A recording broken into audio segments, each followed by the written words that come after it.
ప్రముఖ పారిశ్రామికవేత్త గౌరవ పార్లమెంట్ సభ్యులు శ్రీ కొండా విశ్వేశ్వరరెడ్డి గారిని మాట్లాడవలసిందిగా కోరుతున్నాను.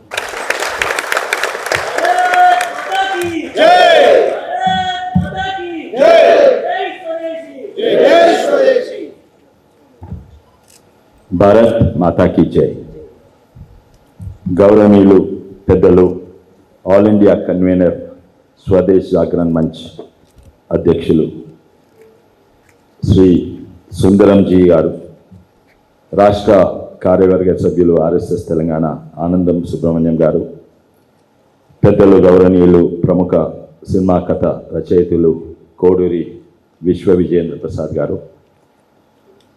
ప్రాంత స్వాలంబ భారత్ అభియాన్ కన్వీనర్ ముక్కా హరీష్ గారు, మరి ఆంధ్రప్రదేశ్ ప్రచార్ ప్రముఖ్ శ్రీనాథ్ జీ గారు, సోలార్ ఎనర్జీల ఆంటర్ప్రినర్ శ్రీ ఇంద్రసేన్ గారు, మరి కో కన్వీనర్ రాష్ట్ర స్వాలంబ భారత్ సుధాకర్ గారు, ఇక్కడున్న సభకు వచ్చిన పెద్దలందరూ, ముఖ్యంగా ఇక్కడున్న యువకులకు అందరికీ నమస్కారం. నేను కొన్ని వాస్తవాలు చెప్తా. ఆ వాస్తవాలకు ఒకటి ఇంకో దానికి సంబంధం లేకుండొచ్చు, కానీ ఇవన్నీ వాస్తవాలే.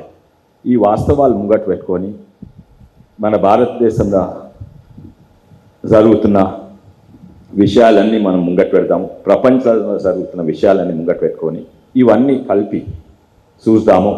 దీనివల్ల మన భవిష్యత్తు ఎట్లుంటుంది, మన భారతదేశం భవిష్యత్తు ఎట్లుంటుంది, ప్రపంచ భవిష్యత్తు ఎట్లుంటుంది, మన యువకులకు భవిష్యత్ ఏంది, రేపు వచ్చే ఉద్యోగాలు ఏంది, రేపు వచ్చే అవకాశాలు ఏంది, రేపు వచ్చే బిజినెస్ ఆపర్చునిటీస్ ఏంది. అయితే some facts I put before you, very disconnected facts, but will put them all together and see what and how our future will be. Number one, the fertility rate of women in our country is reaching 2.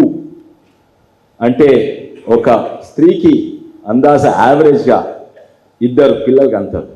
స్వాతంత్రం వచ్చినప్పుడు ఇది 7 మంది ఉండే, తక్కువైతే వస్తుంది 2. అంటే replacement rate అంటే జనాభా పాపులేషన్ స్టేబుల్ ఉంటేందుకు 2.1, అంటే దాన్ని దాటి కిందికి వస్తున్నాం. ఇదొక వాస్తవం, it's a fact. Solar energy వస్తుంది, దీంట్లో కోలు పెట్రోల్ అవసరం లేదు, ఆటోమేటిక్గా సూర్యునితో కరెంట్ జనరేట్ అవుతుంది. అట్లనే ఎలక్ట్రిక్ కార్స్ వస్తున్నాయి. ఎలక్ట్రిక్ కార్స్లా సాధారణంగా కార్ మ్యానుఫ్యాక్చరింగ్లా 3,000 కంటే ఎక్కువ మూవింగ్ పార్ట్స్ ఉంటాయి, ఇంకో 20,000 పార్ట్స్ ఉంటాయి. కానీ ఎలక్ట్రిక్ కార్స్లో కేవలం 300 పార్ట్స్ కంటే తక్కువ ఉంటాయి. ఇంకోటి ఎలక్ట్రిక్ కార్స్ 30 ఏళ్ళు నడుస్తాయి, ఇవి 10 ఏళ్ళ తర్వాత అవి కొత్త కారు మారవలసి వస్తుంది. అట్లనే రీసైక్లింగ్ ఎక్కువైతా ఉన్నది, అంటే పడ్డ ప్లాస్టిక్ను రీసైకిల్ అవుతున్నది. స్టీల్ బిల్డింగ్ కూలగొట్టి ఇంకా స్టీల్ మిగులుతా, ఆ స్టీల్ను రీసైకిల్ అవుతున్నది. అన్నిట్లో కూడా రీసైక్లింగ్ అవుతున్నది. ఆటోమేషన్ వస్తుంది, మ్యానుఫ్యాక్చరింగ్లో ఆటోమేషన్ వస్తుంది, అందరికీ తెలుసు. ఇటు artificial intelligence, natural language processing, large language models వస్తున్నాయి. అగ్రికల్చర్లో హైబ్రిడ్స్ వస్తున్నాయి, అగ్రికల్చర్లో మెషినరీ వస్తున్నాయి. ఇంతకుముందు కూరగాయలైనా ఎకరానికి 10 క్వింటాలు వచ్చే కూరగాయలు ఇప్పుడు ఆన్యపకాయలైనా టమాటాలైనా ఇప్పుడు 60 క్వింటాలు వస్తున్నాయి, ఎన్నో టెక్నాలజీల వల్ల. తర్వాత బిట్ కాయిన్స్ అనేది వస్తుంది, ఇవన్నీ కూడా రెన్యూవబుల్ ఎనర్జీస్ వస్తున్నాయి. దీని అన్నిటి వల్ల పరిణామాలు ఏంటంటే మన కన్సంప్షన్ కొన్ని వాటిలో చాలా తక్కువైతుంది. ఎందుకు తక్కువైతుంది? ఎందుకంటే పాపులేషన్ స్టేబుల్ అయినప్పుడు మనం తినేది అంటే తింటాం, ఎక్కువ తినం. బట్టలు అన్నీ అవసరం, కానీ కొంచెం ఎక్కువ బట్టలు అందరికీ. వెనకట 2 ప్యాంట్లు 2 షర్ట్లు ఉంటే ఇప్పుడు 10 ప్యాంట్లు 10 షర్ట్లు, కానీ ఎవరికి కూడా 100 ప్యాంట్లు 100 షర్ట్లు ఉన్నాయి. అట్లనే కన్సంప్షన్ ఎన్నో దాంట్లలో తక్కువైతుంది, కొన్ని వాటాల కన్సంప్షన్ ఎక్కువైతుంది. టెక్నాలజీలే కానీ, ఈ ఫోన్లనే కానీ, ఈ సర్వీసెస్ల కన్సంప్షన్ ఎక్కువైతుంది. Health care consumption, old age పీపుల్ను వాళ్ళని చూసుకుంటాను కన్సంప్షన్, టూరిజంల కన్సంప్షన్ ఎక్కువైతుంది. వీటి పరిణామాలు ఉద్యోగాలు ఇప్పుడున్న తీరు అసలే ఉండే. వీ కెనాట్ ఇమాజిన్ ఫ్యూచర్ ఎట్లుంటుందో. ఎందుకంటే ఈ పరిణామాల వల్ల మ్యానుఫ్యాక్చర్ ఆటోమొబైల్ ఇండస్ట్రీలో జాబ్లు తక్కువైతాయి. ఎందుకంటే మూవింగ్ పార్ట్స్ ఎలక్ట్రిక్ కార్లలో తక్కువైతాయి అండ్ ఉన్న మ్యానుఫ్యాక్చరింగ్ ఆటోమేషన్ అవుతున్నది. సాఫ్ట్వేర్ ఇండస్ట్రీలో జాబ్లు తక్కువైతున్నాయి. ఎందుకంటే ఆర్టిఫిషియల్ ఇంటెలిజెన్స్ సాఫ్ట్వేర్ను రాస్తుంది. ఇప్పుడు ఇంకా అంతవరకు రాలేదు, కానీ ఇప్పుడు ఒక సాఫ్ట్వేర్ ఇంకో సాఫ్ట్వేర్ను మెయింటైన్ చేస్తుంది. So maintenance jobs, error correction, నేను సాఫ్ట్వేర్ రాసినాక ఇంకోరు ఎర్రర్స్ కరెక్ట్ చేస్తుడు, అవన్నీ కూడా సాఫ్ట్వేర్స్ చేస్తున్నాయి. ఆల్రెడీ తక్కువయ్యడం మొదలుపెట్టింది. అగ్రికల్చర్లో తక్కువైతున్నాయి, మైనింగ్ ఇండస్ట్రీలో తక్కువైతున్నాయి, మెకనైజేషన్ అవుతుంది, కన్సంప్షన్ కూడా స్టెబిలైజ్ అవుతుంది. స్టీల్ కన్సంప్షన్ స్టెబిలైజ్ అవుతుంది, ఎక్కువ పెరుగుతలేదు. ఎందుకంటే ఉన్న స్టీల్నే, కార్ మ్యానుఫ్యాక్చర్ స్టీల్నే రీసైకిల్ చేస్తుండ్రు, బిల్డింగ్ కూడినాక రీసైకిల్ చేస్తుండ్రు. సో ఏ రంగాల్లో చూడండి ఉద్యోగాలు తక్కువైతూ వస్తున్నాయి. కానీ ఇంకా 2 ఫ్యాక్ట్స్ చెప్తాను. New job creation in India 2%, ఇంకా ఎకానమీ గ్రోత్ 8%. అంటే ఏమన్నట్టు, ఉద్యోగాలు పెరిగేది ఓన్లీ 2%, కానీ మన ఎకానమీ పెరిగేది 8%. అంటే జాబ్లెస్ గ్రోత్ అవుతుంది. కానీ ఇది కేవలం ఇండియానే కాదు, ప్రపంచవ్యాప్తంగా జాబ్లెస్ గ్రోత్ అవుతుంది. జాబ్లెస్ గ్రోత్ అవుతున్నా కూడా మనకు ఉద్యోగాలు ఉన్నా లేకున్నా మనము మన తల్లిదండ్రుల కంటే చాలా ధనవంతులము, మన తాతల కంటే చాలా ధనవంతులము. మా గ్రామాలకు పోతే 10 ఏళ్ల కింద గ్రామంలో 3-4 మోటార్ సైకిళ్ళు ఉండేది. ఇప్పుడు ప్రతి గ్రామంలో ప్రతి ఇంట్లో దాదాపు అంటే 3 మోటార్ సైకిల్ 5 మోటార్ సైకిల్ ఉన్న గ్రామంలో ప్రతి గ్రామంలో 500 మోటార్ సైకిల్స్ అవి ఈ 10 ఏళ్లలో. కానీ నిరుద్యోగ సమస్య అయితే అది కూడా పెరుగుతున్నది. అయితే ఇది జాబ్లెస్ గ్రోత్ అవుతున్నది. ఇంకోటి ఏంటంటే, వెనుకట భారతదేశంలో పేదవాళ్ళు ఉండేది. పేదరికం డెఫినేషన్ ఏంటంటే, వెనుకట మేము చిన్న ఉన్నప్పుడు మేము తిండి తినకుంటే మా అమ్మ అనేది, తినురా, లక్షలాది మంది తినలేకుండా చచ్చిపోతుంటే నువ్వు ఎన్నో తిండి తింటలేవు.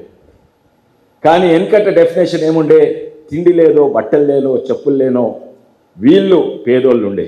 ఇప్పుడు పేదరికం డెఫినేషన్ మారుతూ ఉన్నది. అట్లనే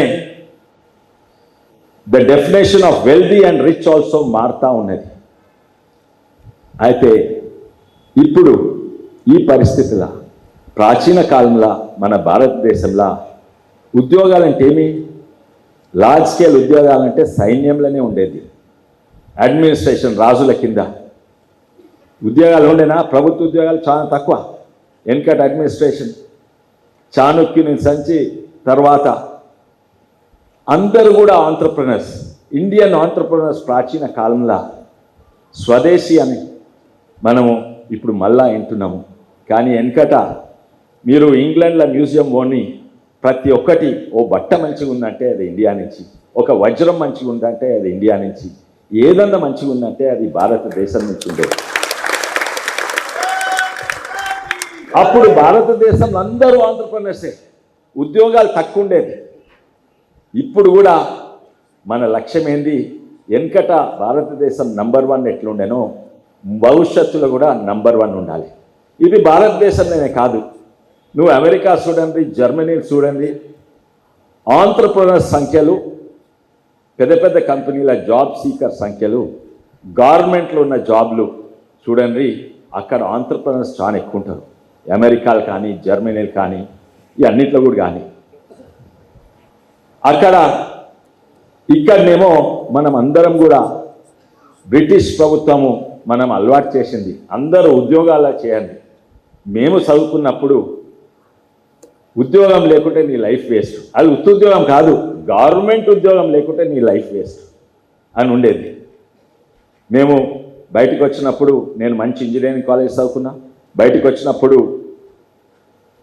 ఓఎన్జీసీ జాబు 1800 రూపీస్ ఉండే 1983లో ఓఎన్జీసీ జాబ్ అందరు దాని కొరకే, నేను ఎలక్ట్రికల్ ఇంజనీర్ను, ఇది అది వస్తే మన లైఫ్ సెట్ అవుతుందా అనుకునేది. అట్లే ఎన్నో గవర్నమెంట్ ఉద్యోగాలు. కానీ మారుతా వస్తున్నది మన భారతదేశం. ఇప్పుడు ప్రైవేట్ రంగంలో కూడా ఎక్కువ అవకాశాలు దొరుకుతున్నాయి, పెద్ద పెద్ద ప్రైవేట్ కంపెనీస్ ఉన్నాయి. కానీ నిజంగానే భారతదేశం అభివృద్ధి కావాలంటే ఏదో పెద్ద కంపెనీ వచ్చి వేలాది, ప్రైవేట్ కంపెనీ వచ్చి వేలాది జాబ్లు కాదు, ఈ చిన్న చిన్న కంపెనీలు చాలా ముఖ్యం. ఎందుకంటే ఇంకా కొన్ని సంఖ్యలు చెప్తా. మ్యానుఫ్యాక్చరింగ్ ఇండస్ట్రీ మా చేవెళ్ళ పక్కకు వెల్స్పన్ ఇండస్ట్రీస్ అని వచ్చింది. అంటే భారతదేశంలో లార్జెస్ట్ బట్టలు నేసేది, అమెరికాలో బెడ్షీట్లు అన్నీ ఇక్కడి నుంచే పోతాయి వెల్స్పన్ ఇండస్ట్రీలో. కానీ మా ఊరు భూమే, మా ఊరోళ్ళకి ఉద్యోగం అంటే ఒక్క ఉద్యోగం లేదు. ఎందుకంటే మొత్తం మిషనరీ. అది 1000 కోట్ల ఇన్వెస్ట్మెంట్ 1000 ఉద్యోగాలు కూడా సృష్టించలేకపోయింది. అందరు అనుకున్న ఓ పెద్ద ఇండస్ట్రీ మా ఊరికి వస్తుంది ఉద్యోగాలంటే ఏమీ లేవు. In today's industry 1 crore investment into a large manufacturing company will yield maximum 1 job. కొన్నిసార్లు తక్కువ కూడా.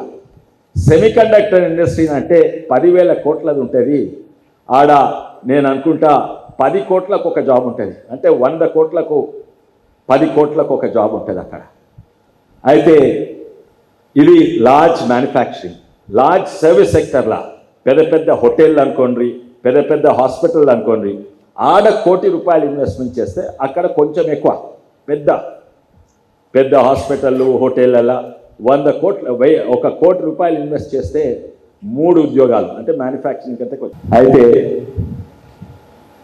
చిన్న జాబ్స్ అంటే మన మీడియం ఇండస్ట్రీస్ అలా ₹1 కోటి ఇన్వెస్ట్మెంట్కు 30 జాబ్లు వస్తాయి. మైక్రో కేవీఐసి ఇండస్ట్రీస్ అలా ₹1 కోటి ఇన్వెస్ట్ చేస్తే 60 ఉద్యోగాలు వస్తాయి. అంటే 1,50,000కు ఒక ఉద్యోగాలు వస్తాయి. ఇండియా భారతదేశం బాగుపడాలంటే నిజంగానే చిన్న ఇండస్ట్రీస్ ఎక్కువ వస్తే అప్పుడు నిజంగా ఎకానమీ కింది నుంచి మీదికి లేస్తుంది.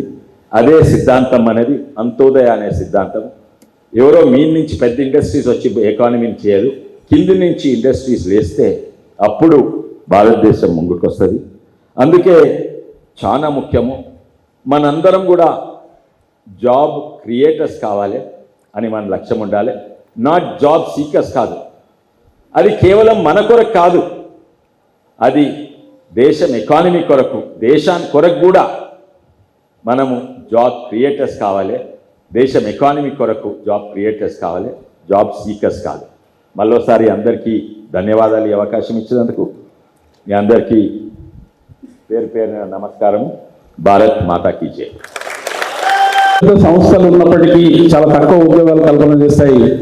మైక్రో ఎంటర్ప్రెన్యూర్షిప్, సెల్ఫ్ ఎంప్లాయ్మెంట్ అనేది ఎలా అభివృద్ధి చేయాలి, ఎలా మన దేశానికి అవసరము లార్జర్ ఎకానమీ డెవలప్ చేసుకోవడానికి అని మనందరికీ తెలియజేసినందుకు పార్లమెంట్ సభ్యులు పారిశ్రామికవేత్త శ్రీ కొండా విశ్వేశ్వరరెడ్డి గారికి ధన్యవాదాలు తెలియజేస్తూ